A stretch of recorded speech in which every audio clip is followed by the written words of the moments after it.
بسم اللہ الرحمن الرحیم۔ تاریخ اسلام کے دلچسپ واقعات کا انتخاب۔ باپ سے محبت۔ بی بی فاطمہ رضی اللہ تعالیٰ عنہ کو کون نہیں جانتا؟ آپ پیارے رسول صلی اللہ علیہ وآلہ وسلم کی پیاری بیٹی اور اپنی چاروں بہنوں میں سب سے چھوٹی تھی۔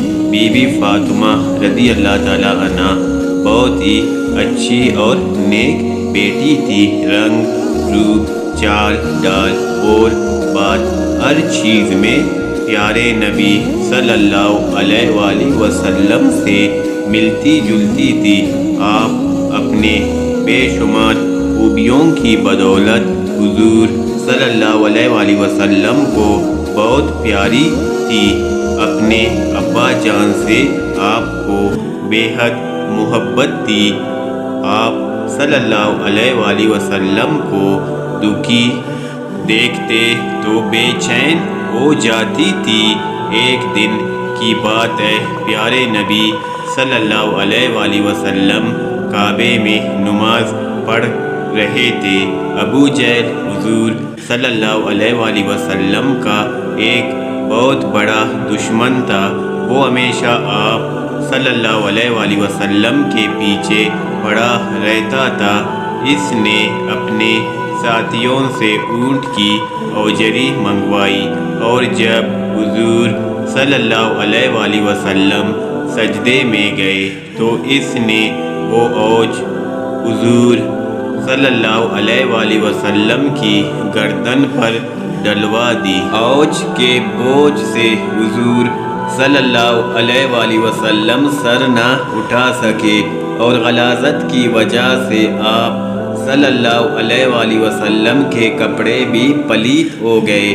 بی بی فاطمہ رضی اللہ تعالیٰ عنہ ابھی بچی تھی۔ آپ کو خبر ملی تو دوڑے ہوئے آئے۔ ابا جان صلی اللہ علیہ وآلہ وسلم کو اس حال میں دیکھ کر آپ کو بہت دکھ ہوا۔ آپ نے کافروں کو بہت برا بھلا کہا، جلدی سے اوج ہٹائی، پھر غلاظت صاف کرنے لگے۔ آپ روتی جاتی تھی اور غلاظت دھوتی جاتی تھی۔ بڑی محبت سے غلاظت صاف کی۔ اسی طرح ایک دفعہ حضور صلی اللہ علیہ وآلہ وسلم کسی سفر سے تشریف لائے۔ بی بی فاطمہ صلی اللہ علیہ وآلہ وسلم دروازے پر کھڑی ابا جان کا انتظار کر رہے تھے۔ دیکھا تو رونے لگے۔ حضور صلی اللہ علیہ وآلہ وسلم نے رونے کا سبب پوچھا۔ بولے، آپ کا حال دیکھا نہیں جاتا، بدن تکن سے چور چور ہے، لباس اور کپڑے گرد سے ہٹے ہوئے ہیں، اس حالت پر کلیجہ پھٹا جاتا ہے۔ حضور صلی اللہ علیہ وآلہ وسلم نے تسلی دی، فرمایا بیٹی رو نہیں، اللہ نے تمہارے باپ کو اس دین کے پھیلانے پر لگایا ہے، جسے دنیا کے گوشے گوشے میں پھیلانا ہے۔ محل اور جھونپڑی ہر جگہ کے رہنے والے اللہ کے اس دین میں داخل ہوں گے۔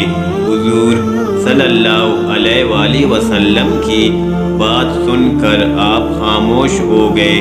آپ کو حضور صلی اللہ علیہ وآلہ وسلم سے اس قدر محبت تھی کہ ایک مرتبہ جب حضور صلی اللہ علیہ وآلہ وسلم نے یہ فرمایا کہ اب میں دنیا کو چھوڑنے والا ہوں تو آپ رونے لگی۔ لیکن جب آپ صلی اللہ علیہ وآلہ وسلم نے یہ پیشن گوئی فرمائی کہ میرے گھر والوں میں سب سے پہلے تم ہی مجھ سے ملو گے تو آپ خوش ہو کر ہنسنے لگی۔ پیارے نبی صلی اللہ علیہ وآلہ وسلم کی وفات کا آپ کو بے حد صدمہ ہوا۔ آپ ہر وقت غمگین رہنے لگے۔